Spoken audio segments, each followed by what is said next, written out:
So now, pop that switch back in place on the trim plate. We'll hook it back up. Don't forget to do that, otherwise, me being almost 40 years old might take me a minute to figure it out. Not that that's a bad thing, but hey, we'll get it figured out, right? Pop that back in place.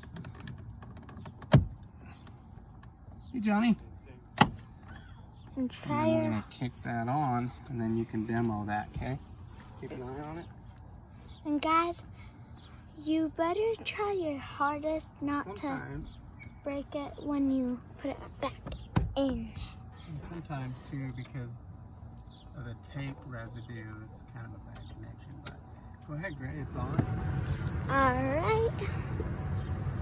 See, I'm pressing the switch. Ta-da! There you go.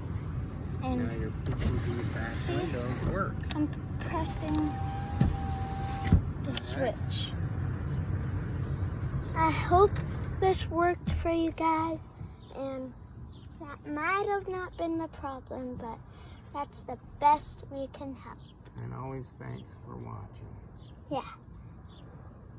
Bye for And now.